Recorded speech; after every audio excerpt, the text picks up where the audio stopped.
Olá, sejam todos muito bem-vindos a mais um vídeo do nosso quadro Salvando Sua Vida. Hoje vai ser um vídeo sobre a aba de Physics, onde eu vou ensinar para vocês como fazer o efeito de água, como usar a física do Blender para fazer uma água, uma cachoeira, uma torneira, desse tipo.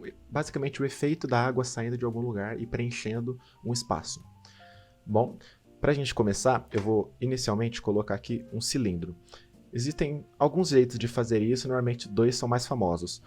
Um deles é você simplesmente colocar o primeiro objeto, e quando você vier aqui em Object, aqui em cima, com o objeto selecionado, a gente vem aqui embaixo em Quick Effects e vai em Liquid. E agora, se a gente reparar, ele já criou o efeito. Mas pode não ser o efeito que você quer, porque ele simplesmente faz o efeito da água caindo e preenchendo esse espaço. É um efeito funcional, mas talvez não seja o que você quer. Então eu vou ensinar de um jeito que você possa modificar para fazer do jeito que você queira, tá bom? Então, para começar, eu já criei uma mini cena aqui, que é só essa, como se fosse, sei lá, uma fonte de água, talvez, enfim. E um cenáriozinho no fundo só para a gente ter uma iluminação, que é um HDRI. Então, a primeira coisa que a gente vai fazer é ter que criar esse cilindro. Pode ser um cilindro, pode ser um cubo, pode ser uma esfera, qualquer coisa. Eu vou fazer um cilindro para ser como se fosse a torneira que joga água. Com ela criada aqui, eu vou dar uma redimensionada, vou diminuir o tamanho dela até ela ficar mais ou menos aqui assim, ó. Eu só quero que ela fique mais alta que isso. Beleza. Feito isso, isso aqui que eu tô fazendo é só detalhe, tá? Ela não precisa estar no lugar certinho, não. Beleza, feito isso, o que eu vou fazer? Eu vou aplicar a escala e a rotação dela, apertando o Ctrl A. Porque isso é importante tanto para modelagem, quanto para texturização e também para física.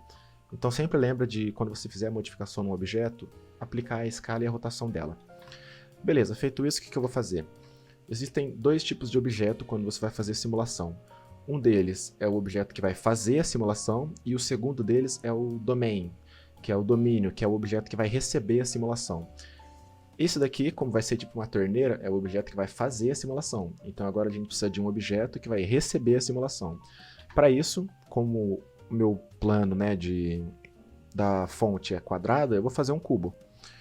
Vou fazer um cubo e vou colocar ele mais ou menos como se fosse dentro dessa fonte, para parecer realmente que a água está saindo dessa fonte e preenchendo somente o espaço dela. Então beleza, deixa eu diminuir um pouco aqui, ó, no eixo X, para caber aqui dentro certinho. Beleza, tá feito, eu vou deixar ele um pouquinho mais alto. É isso. Feito isso, a gente já tem o nosso domain e o nosso flow.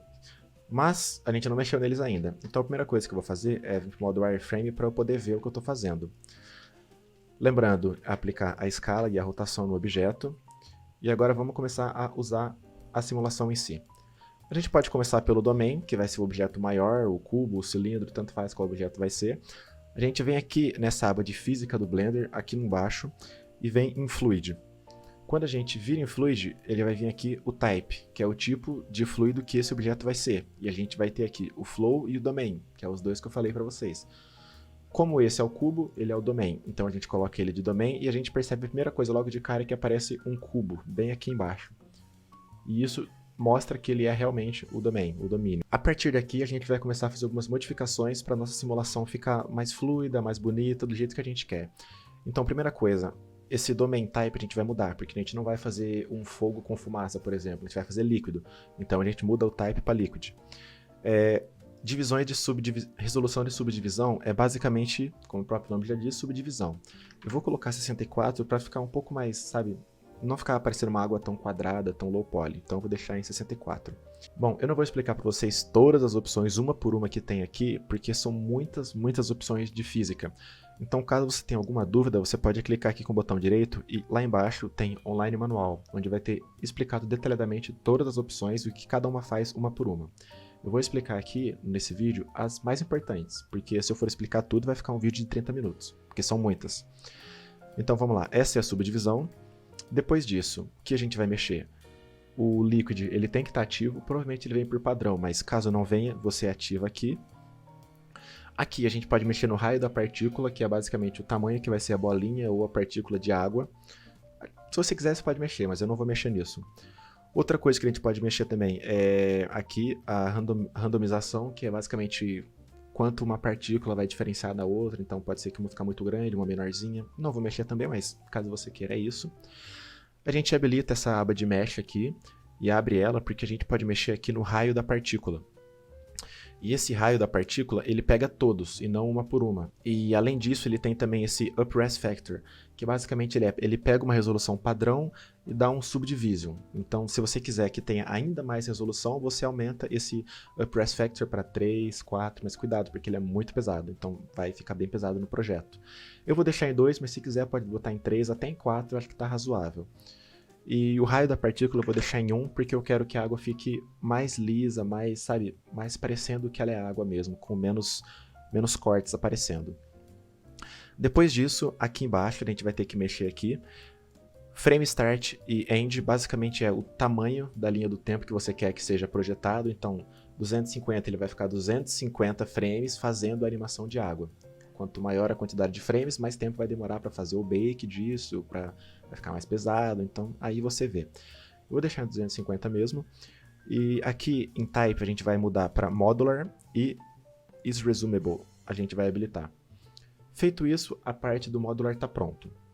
Agora a gente vem para a parte do Flow Type, que vai ser o Flow Type de Flow, basicamente. A gente faz a mesma coisa, Flow, vem aqui em Flow. Feito isso, ele vem aqui também como Smoke, mas a gente não vai usar Smoke, porque a gente não vai fazer fogo. A gente vai em Liquid. Feito isso, ele basicamente já vem pronto. Não tem muito que a gente possa mexer, a gente só vai dar algumas mexidinhas. Sempre em Substeps, basicamente é a mesma subdivisão, só que aqui vai ser a subdivisão da água em si, e não do quanto a água muda em relação ao domain.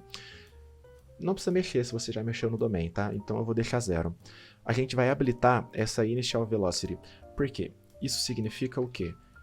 Se a gente só deixar assim e fazer o bake, a água vai fazer igual no outro passado que eu mostrei. Ela vai simplesmente cair e preencher aquele objeto. Mas não é assim que acontece numa fonte. Talvez numa torneira, mas numa fonte não. Numa fonte a água sobe. E é isso que a gente vai fazer. E para isso que serve essa velocidade inicial. Se a gente colocar essa velocidade como 5, ele vai fazer a água subir. Daí subindo, ela começa a subir e depois cair. E esse é o efeito que dá numa fonte. Isso é o que a gente quer. Feito isso, basicamente essa parte já está pronta. Ela é a mais simples. Então agora a gente vem aqui clicando no nosso quadrado, que é o domain. Eu vou vir aqui no modo rendered para a gente poder ver. E eu vou vir aqui também na aba do cubo que a gente criou. Aqui em Visibility, eu vou mudar, na verdade aqui em Viewport Display, eu vou mudar o modo de display dele para Wireframe, porque daí a gente não precisa ficar vendo aquele quadrado em si. E também eu vou mudar a textura para colocar uma textura de água, para ficar parecendo mais, né, uma aguinha em si. Não vai ficar perfeito, mas vai ficar mais bonitinho. Nesse objeto aqui eu vou colocar uma textura de metal, que eu já deixei pronta. Não é nada demais, tá? É só uma textura para ficar bonitinha mesmo. Vou dar um smooth aqui. Vou dar um smooth também no cubo. E agora o que a gente vai fazer? Agora a gente vai clicar no Domain, vir aqui no Physics do Blender, a gente vai clicar em Bake Data, que ele vai começar a carregar tudo isso daqui. Depois disso, a gente vai aqui embaixo clicar em Bake Mesh, que ele vai fazer a mesh em si. Depois disso vai estar pronto. Então eu vou dar play aqui nos dois bakes, primeiro esse, depois esse, e assim que estiver pronto eu volto. Bom, o bake está pronto aqui. Basicamente, a gente vê que está pronto porque aquele quadrado de fora sumiu. Se a gente der play agora, a gente vai perceber que não ficou tão boa assim a água. Por quê? Porque faltou mudar uma coisa, que é aqui no Flow Behavior, a gente tem que mudar o comportamento de Geometry para Inflow. Eu não vou explicar porquê, eu só vou mostrar porquê e vocês vão ver a diferença que vai dar. Para isso, o que eu tenho que fazer? Eu tenho que, com o domain selecionado, que é essas bolinhas aqui, eu tenho que vir em Free Data, porque daí ele vai liberar tudo o bake que eu já fiz. E a partir disso eu posso vir aqui de novo no nosso cilindro, mudar de Geometry para Inflow, e agora vocês vão ver a diferença que vai dar de um modo para o outro. Vou clicar em Bake novamente. Beleza, acabou aqui de fazer o Bake, agora com o Inflow selecionado. E agora sim, se a gente apertar Play, a gente vai ver a diferença de um modo para outro. Basicamente é muito mais água e ela realmente é água, não é só aquelas partículas que vão aparecendo igual outra vez. Então, basicamente, é assim que você faz a água. É assim que você vai fazer a simulação de água. E a partir daí você pode ir fazendo modificações, que é, por exemplo, uma torneira, ela vai cair para baixo. Então você coloca simplesmente para cair para baixo, ou se você quer um negócio que saia da lateral, você muda a Initial Velocity que a gente tinha visto para um eixo lateral. Basicamente é isso. Isso é o básico e a partir daqui você vai fazendo modificações para cada projeto. Então é isso, muito obrigado por ter assistido esse vídeo até aqui e até a próxima dica.